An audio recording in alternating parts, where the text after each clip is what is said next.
तो एक बहुत बड़ा माफिया, सियासी माफिया, गैर कानूनी माफिया हर जगह से खड़ा हो गया कि हमने ये काम नहीं होने दें। और उसका पहला चाल ये है कि वो चाहता है कि इसको मुतनाज़ बना दें ऑन झूठ, फेक आर्गुमेंट। वज़ीर-ए-आज़म इमरान खान साहब बात करते हैं कि जिस मुल्क में आईन और कानून की बालादस्ती नहीं होगी, रूल ऑफ लॉ नहीं होगा, वहां पे आपकी सरमायाकारी नहीं होगी। जब सरमायाकारी नहीं होगी, आपका कारोबार नहीं चलेगा। आपका कारोबार नहीं चलेगा, मुल्क तरक्की नहीं करेगा। मुल्क तरक्की नहीं करेगा, वहां पे आपकी बेरोजगारी बढ़ेगी। बेरोजगारी बढ़ेगी, जुराइम बढ़ेंगे, दहशतगर्दी बढ़ेगी। रूट कॉज पे जाएं, असली वजह पे जाएं, इधर उधर की बातें छोड़ दें। और इसी इलीगल इकोनॉमी में, इसी इलीगल स्पेक्ट्रम के अंदर से ही क्रिमिनल सिस्टम और दहशतगर्दी ऑपरेट। DGISPR ने बात की कि आप इलीगल स्पेक्ट्रम की बात करते हैं, बड़ा अच्छा लफ्ज़ है। आए फिर इलीगल स्पेक्ट्रम पे बात करते हैं। तो सबसे पहले तो अपने मोहसिन नकवी जो आपका निगरान वज़ीर आला था, उसके दौर में 450 अरब रुपए की जो गंदम यहाँ पे खरीदी गई और फिर पंजाब के काश्तकारों की रीढ़ की हड्डी तोड़ी गई। और गंदम किसानों से नहीं खरीदी गई, बाहर से इंपोर्ट की। काकड़ जो साबका वज़ीर आज़म था, उसकी और हनीफ अब्बासी की सोशल मीडिया की खटपट हुई कि हनीफ अब्बासी ने उसको याद दिलाया कि आप लोगों ने गंदम की इंपोर्ट की 450 अरब की। नॉन कस्टम ट्रेड गाड़ियां, NCP व्हीकल्स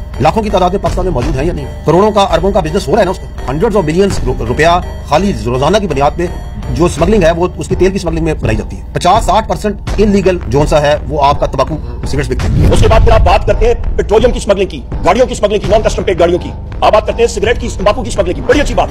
मुझे यह बताया जाए कि पंजाब में या सिंध में, पंजाब के पटवारी वहां पे खड़े हैं क्या बॉर्डर पे? बलूचिस्तान, KP में और सिंध में क्या पटवारी वहां पे खड़े हैं अपनी कलम दुआब लेके? आप उस चीज में आए, हमें बताएं कि ये पेट्रोलियम प्रोडक्ट खवातीन और रात स्मगल कैसे हो रहे हैं, क्यों हो रहे हैं? 500 अरब रुपए की आपका पेट्रोल जो है वो ईरान से स्मगल होकर पाकिस्तान आता है। कोई रात को कोई मखलूक से पाकिस्तान लाती है। एक ट्रक पे जो है वो तकरीबन 30 से 35 लाख रुपए दिया जाता है। उसमें पहले आए, उसको टारगेट करें, उन लोगों को टारगेट करें जो इन्होंने डिजिटल टेररिज्म के बारे में बात की है और कहा कि जी लोग जो गलत बयानी करते हैं या नैरेटिव बनाते हैं, क्या अभी हम लोग जब सवाल करते हैं कि हमारे ऊपर ये कवानीन गलत तौर पर इस्तेमाल हो रहे हैं, क्या ये भी डिजिटल टेररिज्म है? अभी हम लोग क्या ये हाथ भी खो जाए? ये नहीं हो सकता।